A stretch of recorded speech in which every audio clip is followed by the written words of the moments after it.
이 시간에는 임금 관리에 대해서 살펴보도록 하겠습니다. 자, 임금의 중요성은 누구나 다 알고 계시죠. 그런데 이 임금에 대해서는 바로 구성원의 관점과 경영자, 기업의 관점이 각각 다르다고 볼 수 있습니다. 먼저 구성원의 관점에서 살펴보면 임금은 근로자의 생계를 위한 소득에 해당되는 것이죠. 또한 임금은 근로자 개인의 사회적 지위를 말해주는 것입니다. 그래서 고임금을 받는다 그러면 나의 지위는 높다라고 생각할 수도 있겠죠. 또한 임금은 구성원이 스스로 자신에게 느끼는 자부심에 영향을 줍니다. 회사의 관점에서 임금의 중요성은 첫 번째로서 임금은 바로 원가의 중요한 비중을 차지하는 비용입니다.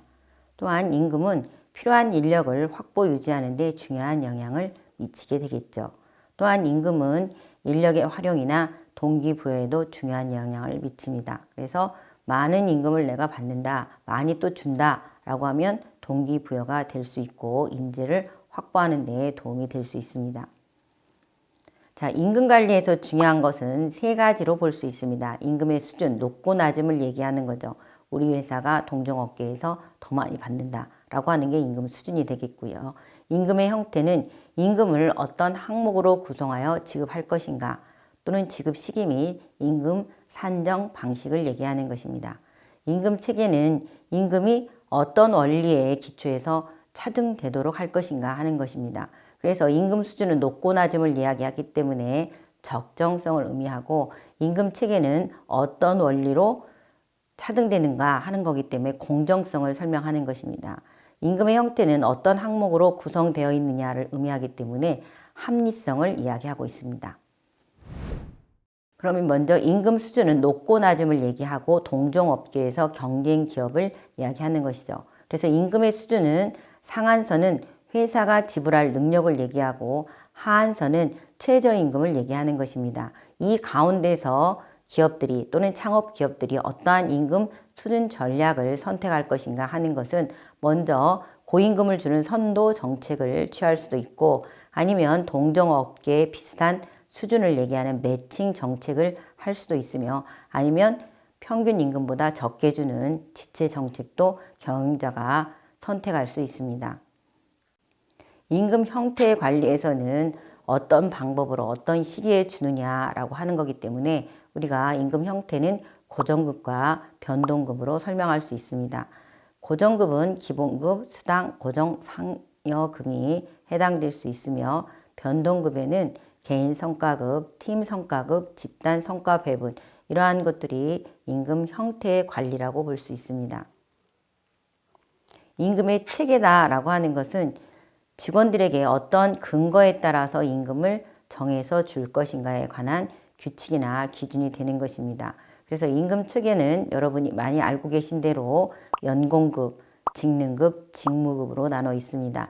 연공급은 당연히 근속 연수에 따라서 임금을 지급하는 것이고요. 직능급은 직능이 들어있기 때문에 일을 수행하는 데 있어서 필요한 능력을 가지고 임금의 체계를 정하는 것입니다. 직무급이라고 하는 것은 여러분이 이번 시간에 쭉 살펴봤을 때 직무분석, 직무평가, 직무설계와 관련되는 바로 직무급을 얘기하는 것입니다. 이때 임금은 직무 자체의 내용이나 가치에 따라서 지급되는 바로 임금 체계를 설명하는 것입니다. 자, 이 중에서 우리가 요즘에 우리나라 중소기업이든 대기업든 근로자들이 강조하고 도입하기를 원하는 직무급에 대해서 설명을 하도록 하겠습니다. 자, 직무급이다라고 하는 것은 직무의 가치에 따라서 임금을 주기 때문에 연공성의 완화 효과가 있습니다. 연공성의 완화라는 것은 근무 연수에 따라서 직장에 오래 있으면 임금을 많이 받는다 하는 것이 아니라 내가 근속 연수가 높다 하더라도 직무 가치가 높으면 임금을 받는 형식을 얘기하는 것입니다. 그렇기 때문에 공정성이 제고가 될 수가 있겠고요. 차별 방지 효과도 있습니다. 또한 내가 직무 가치가 높은 직무를 담당해서 고임금을 받고자 하면 전문성을 강화하는 효과도 있는 것입니다. 또한 요즘에는 중소기업도 또 창업기업도 해외에 진출을 목표로 하기 때문에 글로벌 사업을 전개할 때도 직무급이 바람직한 효과를 가져올 수 있는 것입니다. 자, 그러면 우리가 창업이나 중소기업에서 직무급을 하려면 어떻게 해야 되느냐 하는 게 또 난관이 있을 수가 있습니다. 직무급을 하게 되면 직무 분석을 해야 되고 직무 평가를 해야 되고 거기에 따른 임금 체계도 정해야 되는데요. 이거 우리 정부에서 정책적으로 직무급 도입의 확산을 노력하고 있습니다. 그 노력의 확산으로 보면 첫 번째는 업종별 직무평가 도구 등 관련 인프라를 지속 확충하는 한편 국가직무능력표준, 제가 이 강의에서 NCS에 대해서 많이 말씀드렸습니다. 왜냐하면 국가직무능력표준이기 때문에 중소기업이나 창업기업에서는 자체적으로 역량 표준이라든가 인사 고과 방법이라든가 이런 것을 못했을 때 이걸 연계를 통해서 직무 관련 정보를 촘촘하게 구축하는 방안을 모색한다고 합니다. 둘째로는 기존 임금 평가 체계 개선 분야의 컨설팅을 지속 확대하면서 직무 중심 인사관리 체계를 도입하는 지원 사업을 신설하고 인사관리 전반에 대해서 내실 있는 지원을 해 나간다고 합니다. 그래서 임금 체계에서 확대되고 확산하고 하고자 하는 부분은 직무급이라는 것을 여러분이 기억하시면 되겠습니다.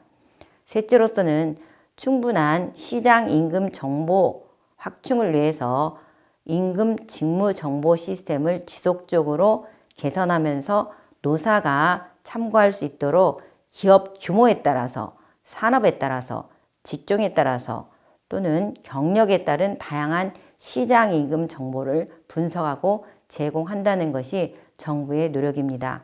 이러한 노력에 따라서 우리 창업기업이나 중소기업에서 이 사이트를 활용하셔서 도움을 받으시면 임금 관리에 도움이 되겠습니다.